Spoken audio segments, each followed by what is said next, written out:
Shots in the Dark contains graphic depictions of events that may not be suitable for all listeners. We encourage all of our listeners to be open-minded and engage in dialogue with us through any of our social media accounts or email. What happened to the last half hour? How did I get here? How did I get this far without dying? I wasn't even paying attention. Sometimes it's really concerning when you tell me you're driving stories.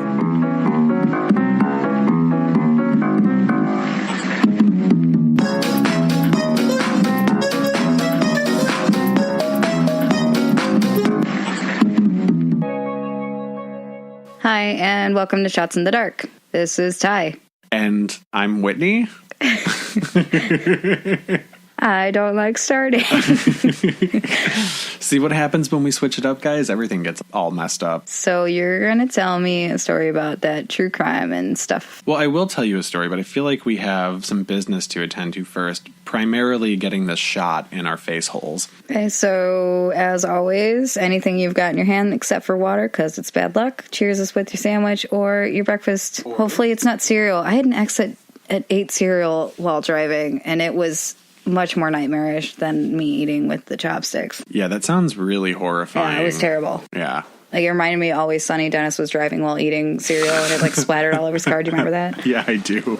I love It's Always Sunny. Cheers. Cheers. Do we have no fun banter to share at the beginning anymore? I mean, I know you too well. I think we get it out before we start sometimes. I told myself I wouldn't drink tonight. Well, I also needed the gin. And you got the good gin. Yeah. Did I ever tell you how I started drinking gin and why? It was Amy Winehouse. Of course you did. And specifically Tanqueray, because you sniffed Tanqueray. me out like I was Tanqueray. Yep. And me as a 16 or 17-year-old was just like, well, I like Amy, and that sounds classy. I'm into it. And then I drank it, and I was like, I like it. Yeah, I drank too when I was younger, and I did not like it. But I like it now.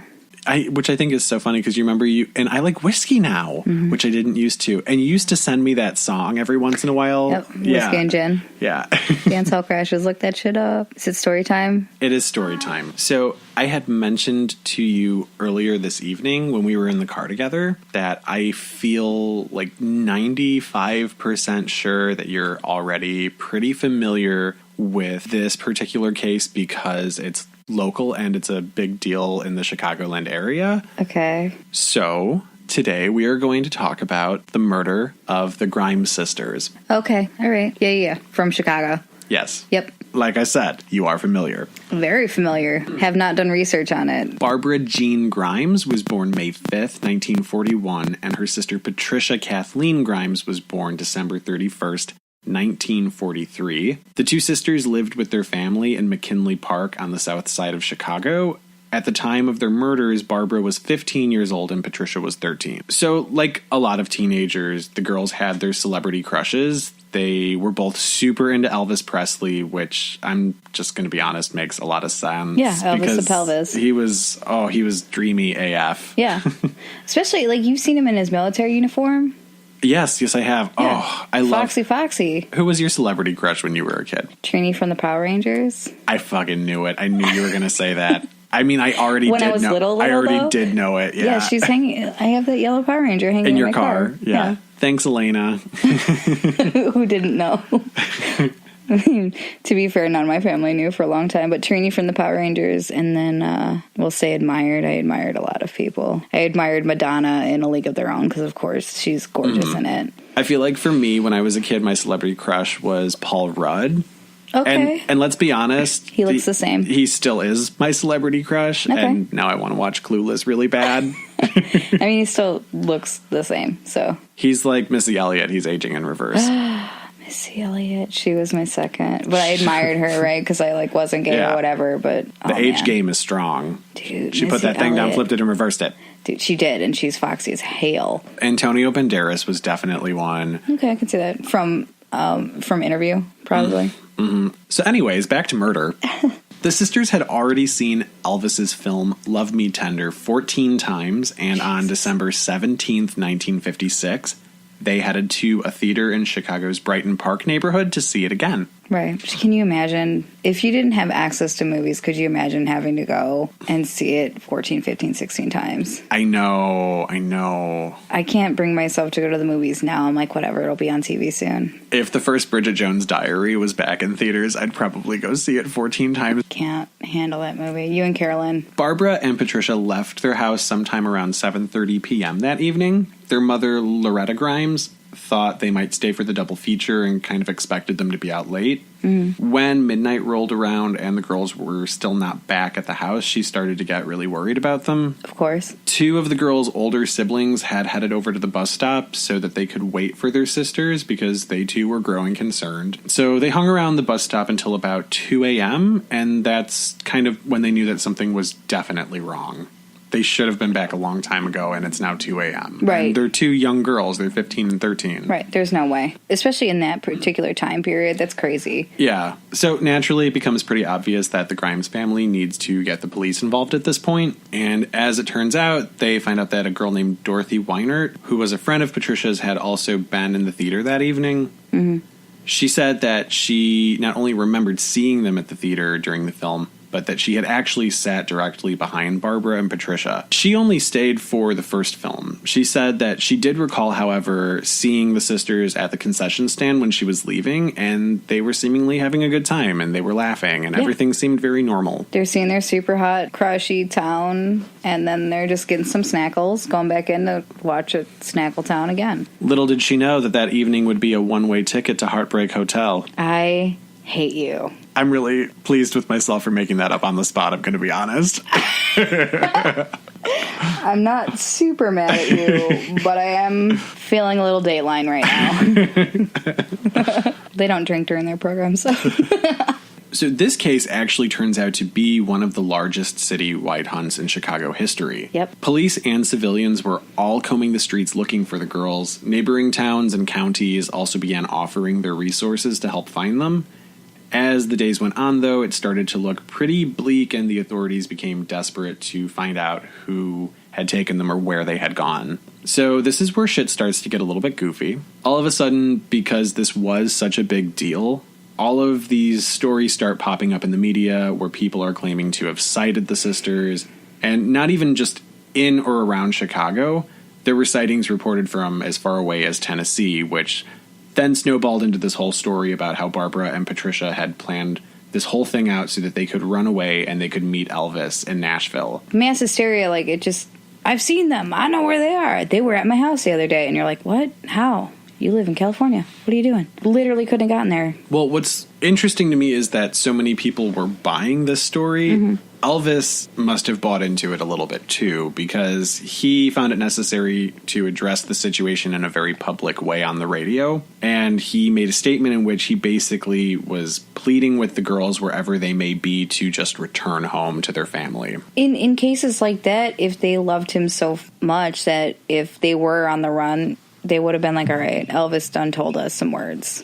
Well, and there's also that whole thing about if there is a little glimmer of hope that that's what they did do and they're still out there and alive and listening to the radio, and there's potential he could maybe get to them and tell them, hey, go home to your family. Yeah, please go home. We'll figure this out later, girls. You take that chance. On January 22nd, 1957, just a little over a month since the sisters went missing, a construction worker named Leonard Prescott had spotted what he described later as, quote, these flesh-colored things on the side of German Church Road in Willow Springs, Illinois. So Leonard initially believed that they were mannequins, but he wasn't entirely sure. Right, and you don't approach. I won't even approach. He thought it was kind of weird. He didn't really think anything of it, but he went home and he got his wife, and later on the two of them had returned to the location to take a closer look. Which has always been one of the strangest details of this, is being like, hey, honey, I think I maybe found some weird things.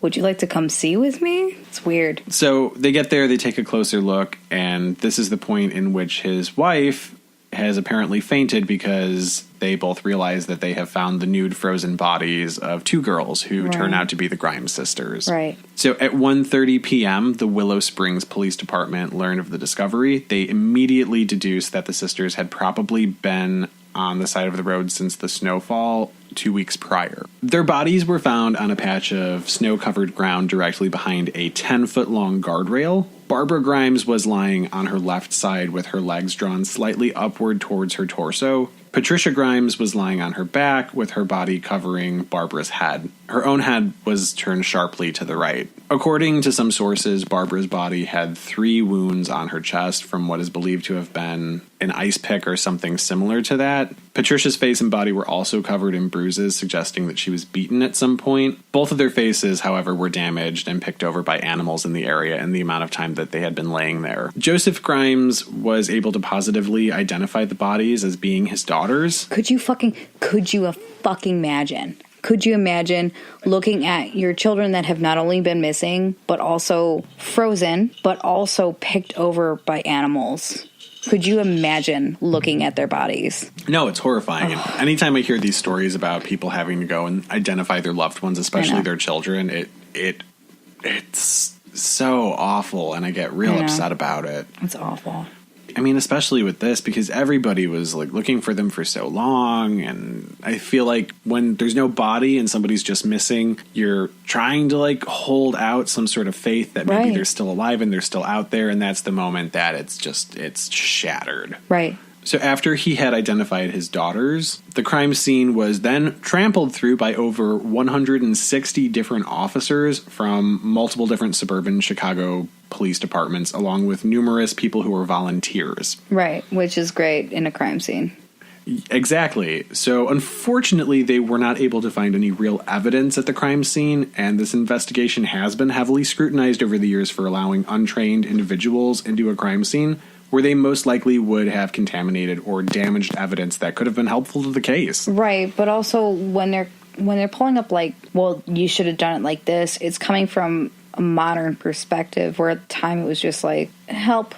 Well, especially too, because now we're like, DNA is such a helpful thing. Yeah, and the only thing that actually 100% is viable. So they had to wait to do the autopsies on the bodies until they had completely thawed out. Mm-hmm. Once that happened, the bodies were examined for 5 hours each by professionals who had found the contents of the girls' last meals in their stomachs, suggesting that they would have most likely died within 5 hours of leaving their home that evening. So through the process of elimination, the official cause of death was ruled to be a combination of shock and exposure. The ice pick-looking puncture wounds were apparently inflicted upon Barbara after she was already dead. Which is also, I feel like that's one of the sticking points for this case. Mm-hmm. I wonder if maybe that was to make sure that she was actually dead. Oh, that would make sense. I feel like they were dead before the bodies were dumped there. Mm-hmm. Absolutely. I feel like that was just a convenient place to drop them where it might take a hot minute for somebody to find them. Yeah. Especially because it was so far away from where they lived. Right. But here's my other thought, too. So Barbara was the older sister. Mm-hmm. And she not only had the puncture wounds on her, but she also had blunt force trauma to the head. Right. Where Patricia didn't have either of those things. She was bruised up, but not the same way that Barbara was.